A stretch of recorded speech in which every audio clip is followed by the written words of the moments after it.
आजादी की कहानी, भारत का संघर्ष, भाग 1, पहली चिंगारी।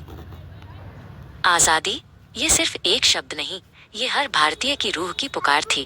हमारी यह यात्रा, जिसे आप कई हिस्सों में पढ़ेंगे, उस समय से शुरू होती है जब भारत की बागडोर पूरी तरह विदेशी हाथों में जा चुकी थी। वो साल था 1857 और देश के भीतर असंतोष की आग सुलग रही थी। असंतोष की पहली स्पष्ट लपट बंगाल की छावनी से उठी। मंगल पांडे नाम का एक युवा सिपाही था, जिसने अंग्रेजों द्वारा दिए गए नए कारतूसों को छूने से साफ इनकार कर दिया, क्योंकि वे धार्मिक भावनाओं को ठेस पहुंचाते थे।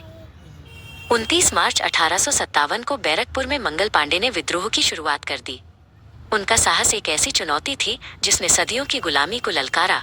उन्हें फांसी दी गई, मगर उनका बलिदान एक चिंगारी बन गया जो जल्द ही एक जबरदस्त तूफान में बदलने वाली थी।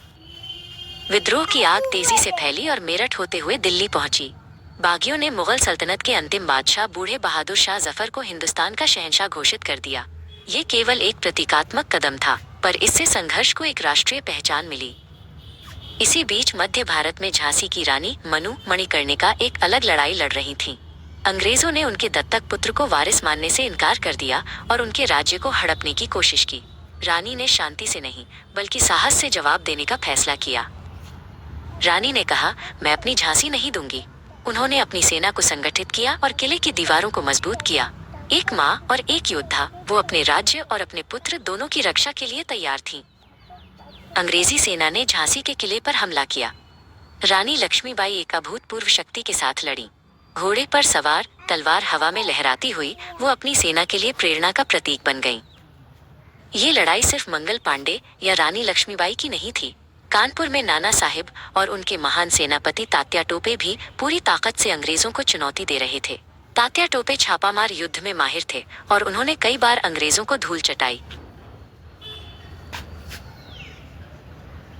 मगर ये गदर रिवोल्ट ज्यादा समय तक टिक न सका। अलग अलग नेतृत्व, सीमित संसाधन और संगठित अंग्रेजी शक्ति के आगे ये महान प्रयास अंततः कुचल दिया गया। कई वीर स्वतंत्रता सेनानियों ने इस संघर्ष में अपने प्राणों की आहुति दी। 1857 की क्रांति भले ही असफल रही, पर इसने भारतीयों को एकजुट होने का पहला बड़ा पाठ पढ़ाया। ये हमारे आजादी के विशाल इतिहास का पहला अध्याय था, जिसने आने वाली पीढ़ियों के लिए एक मजबूत नींव रखी।